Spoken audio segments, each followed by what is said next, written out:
Oh my goodness, people. I cannot even believe it. It is your boy, So Juve, in the building on this mini-sode of Make It Make Sense.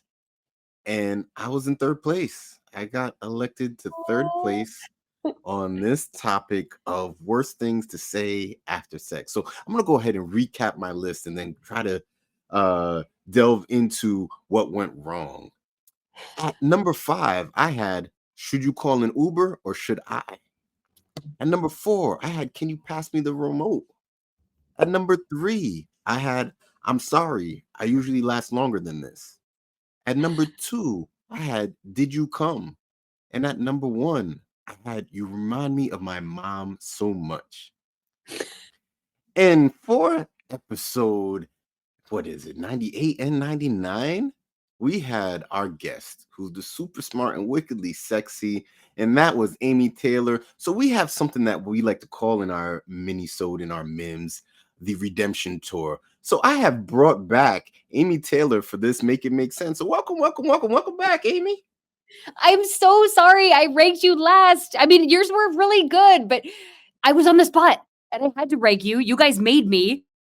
And like you said, the other ones were like way out of field. So for shock value, they were just so like appalling. But and yours were realistic. But like, Yeah. did you come? That's a thing people ask. I don't think I've ever asked it. If I wasn't sure, I just kind of let it be a mystery. Yeah, for sure, for sure. And that was like a big part of conversations in talking to some of the people that had given us feedback on the episode. Some people were like, "Yeah, absolutely not. That is like forbidden to ask a person, did they come?"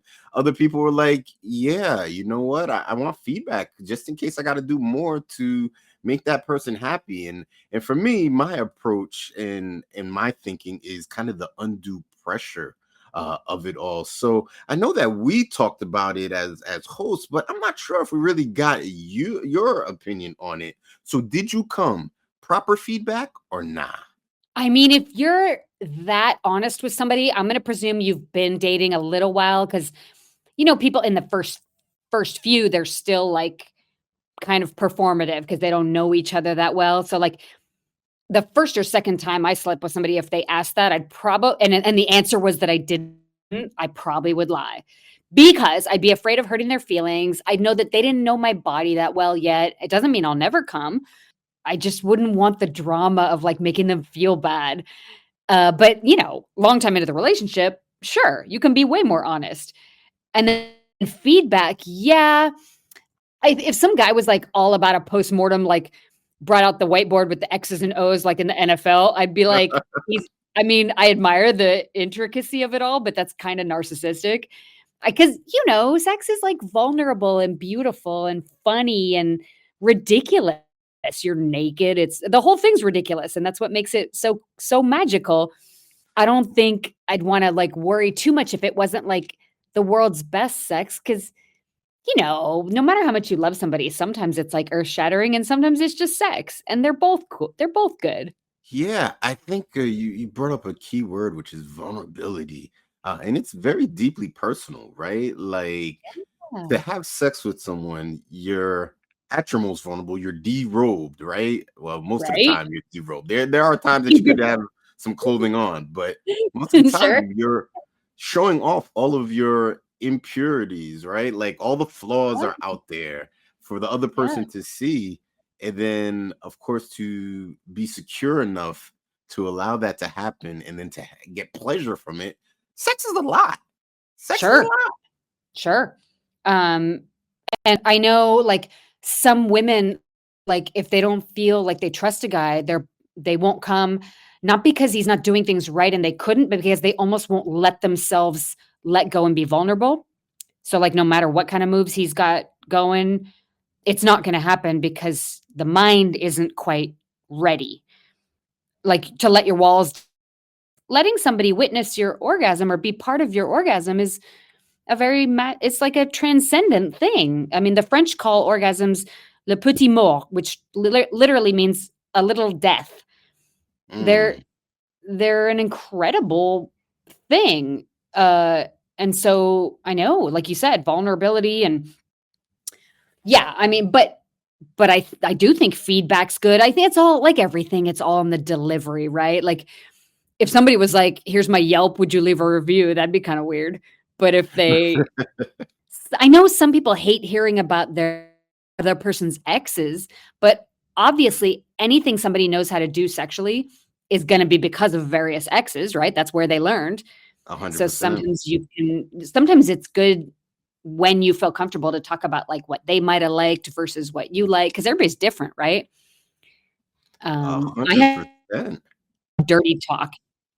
Well, yeah, I had Right? long Some time ago, people my this ex dude, right? Well, he almost, like, needed it. Like, if it was silent, he, like, couldn't finish. So, I had to go, like, read Literotica to, like, think of new stuff to say because I ran out of ideas.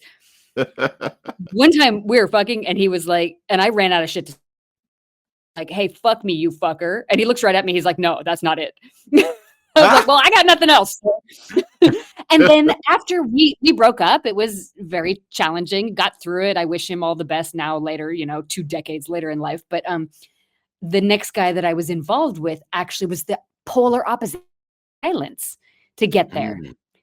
And so we're fucking, as you do, and I'm pulling out some dirty talk because it was kind of my habit from the 6 or 7 years before where that was what we did. And this new guy shushed me. Wow. And I felt my involved, and then I realized, like, what an idiot I'm being. Like, it's not about me. It's that one guy likes dirty talk and the other guy needs quiet. It's not a big deal. It's just different. So what do you like? I mean, it depends on a guy's skill. Like, if he's really athletic, I'm gonna be a pillow princess because he can just plank, which is rad if he's strong. But if he's not like a guy who goes to the gym and he doesn't have those kind of biceps, triceps, and abs to do that, then I'm gonna be on top because somebody's gotta get things done. And I don't mind. I got decent enough quads. I do enough spin class to, like, squat and be a I mean, I'm pretty busty, so, like, sometimes I feel like when I'm writing that I would like a sport my boobs are kinda big and they get heavy. But, that's what you Okay. got hands for. I That's what you mean, got. either my hands or his hands or some combination thereof. You just sometimes the bounciness is annoying, but, you're not up there for 5 hours, so who cares? For So sure. For sure. I think it depends on the guy, like, if people's height is really they're like, if he's way taller or shorter than me, then 69 is not gonna work. One person's gonna Oof. be, like, curved up like a shrimp, and the other one's like, their face isn't gonna reach, right? So Yeah, life is all about balance. yeah, and, like, we were talking about, like, shower sex, like, you gotta have the right showers, and they gotta have a bench. Like, I think it depends on your partner, like, some people are really kinky, and that's fun. I've obviously tried a lot of stuff in my day. I think too much obsessive kink can take me out of the moment. It's, like, Mm, starts to seem kind of contrived. You're like, "Dude, it's all this gear and all these toys, like, can't the moment." But a little bit yeah. is great, spices it up, especially if you've been in a relationship for many years. Kink can really keep things spicy once you've, fucked 5,000 times and done everything. It's Right. great. Right. Yeah. So the listeners definitely had feedback, and there was a lot of questions that actually came afterwards. And I want to shoot a couple of them your way. So the Uh-oh. first question that the people had was that how does your main boyfriend feel about you having other boyfriends? I don't think of it like a main and additional. I don't rank people. Um, Okay. I love, I spend my life with who I spend it. I'm in my late 40s. I think I've probably got 20 years of good fucking left before I'm a pretty old lady, although who knows, there's some kinky old people, but Yeah. assuming, bodies are what they are, I am not gonna limit myself, nor am I gonna limit anybody else. Monogamy, I've tried it, didn't usually go well, either for them or for me or both. Sometimes it depends when in life. So I don't really think about it like ownership, although I realize most people when they are fucking somebody, they don't love the idea of them also fucking other people. Although many people do. There's poly, there's swingers, there's polytolerant, right? Which one person is allowing it to not lose them, but they don't really like it. That's sort of sad, right? But that exists a lot. Um, so I can't put myself in anyone else's head to truly know how anybody ever feels. I'm not psychic. I only know what I'm told, and to the degree I hope it's honest. I wouldn't want somebody to stay with me if my choices didn't work for them. But I do think that the people that I've been with for now coming up on 2 decades, they seem perfectly fine. Um, Not Yeah. all love and affection involves moving in together, being monogamous, bearing children, walking down the aisle. There's other kinds of love, and some of them run very deep, and some of them involve a little more freedom. If the people that I'm with also date other people, I don't know, and I truly don't care. I don't ask. It Ah, doesn't it doesn't concern me where somebody is when they're not with me. If they wanna be with me, they will be. And so far so good they are, and I've been dumped where they didn't wanna be with me anymore. That hurts. If mm, I've dumped people, that's difficult. But yeah, the relationships I've had, which are very long, are not monogamies. We've actually never even discussed it. We've never wanted to change things into something more traditional like that. Maybe everybody thought that might ruin it. I'm not really sure. We just yeah, didn't. society's norms on love and dating. I think that there truly is. I don't want to say a societal backlash at this time, or I don't know if it's an awakening, but for people that have grown up, okay, maybe you have even grown up in religion, and it's like, hey, you have to be with this one person, you get married, and you have kids, and then you raise them to be with this one person, and they have kids, and they get married, and uh, you find out that so many people are unhappy in that Yeah. construct.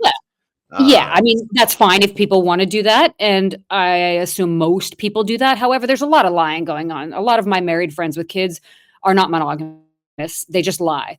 Why? yeah, Well, kids are probably too young to understand the intricacies of non-monogamy or swinging or cheating. If you have a 9-year-old, they're not ready for that shit. That would be weird, and kids nothing. do better with stability and structure. We all know that. So if I had been a mother, I would have probably wanted a very different dynamic with the father of my children, um, for obvious reasons. But given that I never produced children, never had any desire to, I'm very happy being an aunt. Don't Never wanted to be a mom. I'm not. I don't need to like have the stable two-parent home for that example for children. But I do think it's a good structure for children. It seems to, although the data shows that kids with two dads or two moms are just fine. In fact, they're fine with one parent too if the parent has enough money. It's not the presence of two parents, it's money. A hundred Sadly, percent. A if they hundred can afford percent. childcare and good food and good schools, we don't need two parents. And the data's pretty clear on that one. I hate that fact, but we live in a capitalist world, and as usual, money rules. It sucks. So the children of like these celebrity moms that are single moms, I'm thinking of like Charlize and Angelina. The kids are more or less just as fine as any kids of two parent homes. Yeah. You ready for the next question? Yes, sir. Do you have an OnlyFans account? I do, and I just use it as another social media. I don't know why anybody pays for it. There's nothing on there that isn't available for free on Instagram. But thank you for the people that decided to throw me some cash. I assume they're just being nice. But there's Okay. nothing special on there. The only things that are unavailable elsewhere are on my official website, amytaylor.com. I have a pay site monetized a paywall in there, and there are things inside there that are not elsewhere. Okay. All right. So go to the website. Did you want to throw your OnlyFans handle? Yeah, it's the same as the others, Amy Taylor NYC, I think. God, I should look it up. I don't even know if that's true. I think that's true. All right. But, like, Next question is, do you work independently? yeah, Okay. I'm not I don't I've met a few other colleagues, women, like, back in the day, guys would wanna hire more than one of us. I'm not really interested in that anymore. Ended up in drama, competition over the client or other various, so I don't really agree to meet any other colleagues. Nothing against them, they're nice women, but I'm not really interested in all that anymore. Yeah, that was it actually leads into another question that someone asked, which is, have you gone on double dates? Like, is that something that's a norm in your world? Yeah, I mean, I dated a couple for a few years when I was young and wild just to see what that was like. It was a politician and his wife. It was fun. And then I checked that off my list.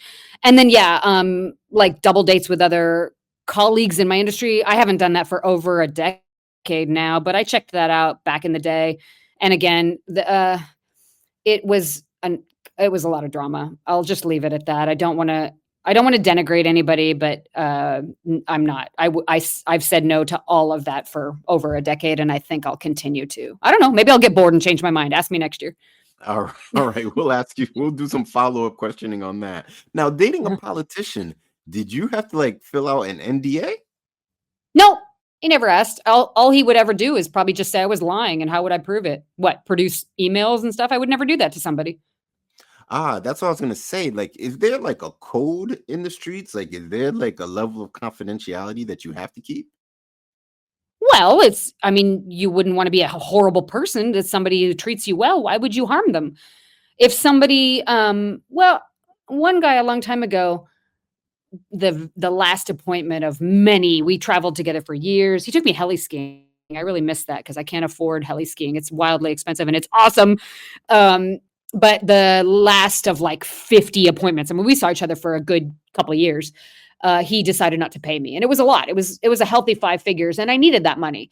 And so Wow. it messed up my, a couple months. I was really broke, and obviously I was very angry. And I considered, you know, having my lawyers send collection letters. Not that it's an unenforceable contract, right? You can't sue in court. You're not going to win. But I considered maybe, accidentally sending it to his wife's office or something. Ah. um, but then I thought, she didn't harm me. She hated him. She divorced him soon thereafter anyway, so she couldn't stand him either. But and now he's broke. He got sued by somebody with more power than me, who he also tried to screw over financially, and that person was able to sue. So he's very broke, and that's karma. So the people that wrong you tend to get theirs. I see no reason to harm them. People who, threaten you, obviously you have to handle that with lawyers and law enforcement because that's serious business. But that's only happened once or twice in my entire career. Uh, but NDAs, they are a good idea. I do know they exist, but I've never been asked to sign them even by a couple of billionaires that I know. I don't think very wealthy men are afraid of people very much. So, last one is, if someone wanted to start off a career as a dater, I don't know if there's a better word for that.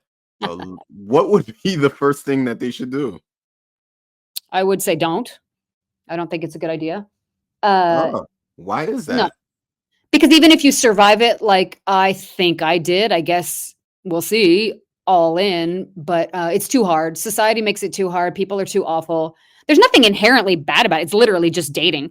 But the way society treats you makes it so difficult. It is not worth it. It is not worth the glamour or the money or the fun, which all of that exists. But people are too disgusting. They're too envious.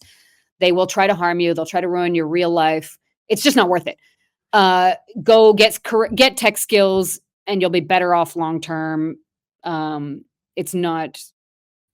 People are just too awful on the internet and off because they can't stand it for lots of reasons. So I would say don't. But I would also say then if you're hell bent on doing it, then do your research. There's YouTube channels, there's Instagram accounts where they talk about exactly how to do everything. And I would watch and read everything you can because your life is quite literally at stake and it only takes one mistake. Mm, So that it's is that very is so well, that's true. that's true in regular dating too. If you're on Tinder going out to guys and going to their home alone, it only takes one to kill you too. So frankly, logically, you should stay away from men. They're the most dangerous thing on earth to women, and yet we date you guys. That just proves how much we like you guys because we really should not date you, but we do because we adore you. There, there, there you go. So my follow up to that is, you have, I don't want to call it a double life, but there is a mode of getting currency through modeling, and then you Mhm. have it through dating. Now, is it ever that one conflicts with the other? Like, have you missed out on jobs because you have dated, and as you said, the people's norms or the world or societal norms have, I guess, caused an impact on the modeling side? Yeah, I was supposed to be on the cover of Cosmopolitan, not the American one, but I think one of the European countries. And the editor told me because Cosmo is read by some very young women, sometimes even underage, 16, 17, 15 even. Whether they should read it or not with all the sex that's in it is a different question, but hey, I don't sell the magazine. Yeah. She said that I was too sex progressive and sex positive, so they took away the cover. And I was not angry. That's a decision. Now, I've been on the cover of L'Officiel, Elle. I've been inside Sports Illustrated, GQ. I've been on the covers of Playboys, of course, Maxims, FHM. None of them have cared. They're very sex positive. They're very tolerant and open-minded. They're all totally fine with my lifestyle. I don't think I'm interested in working with people who have issues that a pretty woman would date successful men who buy her stuff. That's nonsense. Most models don't date broke guys unless they want to, but it's pretty normal for pretty women and successful men to find each other, and successful men do ice out the women they date because they can. So, from my perspective, anybody who thinks that's weird has either not been on planet Earth long enough to know what's normal, or they're jealous and going to cause me drama, and I don't need any of that headache. But yes, I think the of course need is to keep me, who's definitely adult content in nature because I am open about sex and sex positive, proudly so, to keep me away from children. So I do not like it that, for instance, on TikTok, it is possible for children to see my feed. I think TikTok should have better controls so that no one under whatever the age of consent is in their respective country, the technology should simply not show them my content at all. However, I don't run TikTok, so I can't fix that, but they really should. 100%.